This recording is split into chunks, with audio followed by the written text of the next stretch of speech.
Welcome to the gutter. Let's talk about another lesson. This I want to compare similar types of breakouts and just to show you why it's important to take profits along the way. Uh, this is BTIM. This had a breakout just recently, and I actually played it very similar to how I played SOMX today. So you can see BTIM had a huge spike on news, then it pulled back, and it started to consolidate.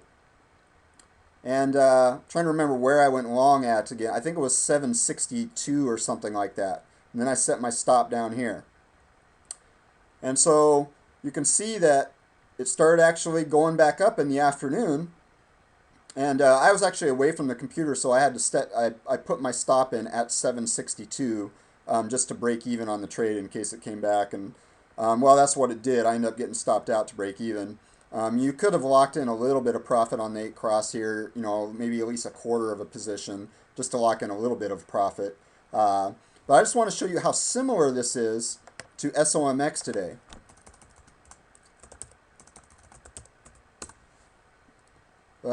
Actually, let's go back to BTIM first, just to show you the day chart.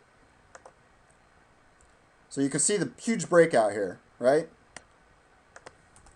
SOMX. Huge breakout again. And let's load up the 5-minute chart. Now you can see here the price action almost identical. You see the pullback, consolidation, and started to creep back up. But this time it just kept going. But that's why it's important to lock in profits along the way, because you never know what, it's easy to look at a stock after the fact and say, oh, well, I should have held all my position, because I had a 400 share position. I would have made over $1,000 on this trade if I had just kept holding. But the thing is, you can never predict what a stock is going to do. It's always important to lock in some profits along the way. And that's what I did. As I told you in one of my previous videos, I was in here at 6, or where was it? No, it was here, I'm sorry, 642.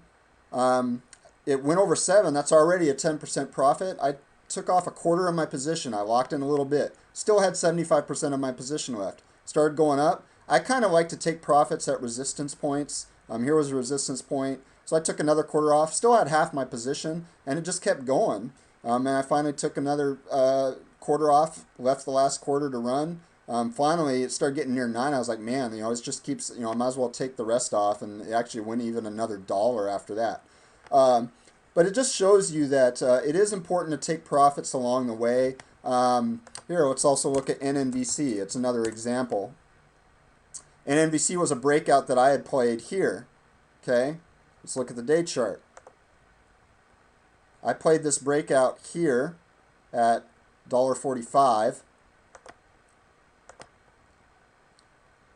And you see the spike out of the open. So what did I do? I was already up over 10% on my position. I thought, you know what? I'm going to take some off the table. And that's exactly what I did. Took some off the table, locked in some profits. See it pulled back here. It went back up. And I locked in the rest up here. Now, can you imagine if you just kept holding, hoping for more? Well, your profits would have bleeded away.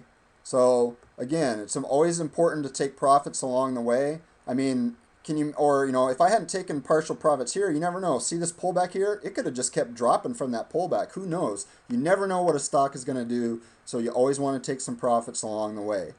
Thank you for checking me out at welcometothegutter.com.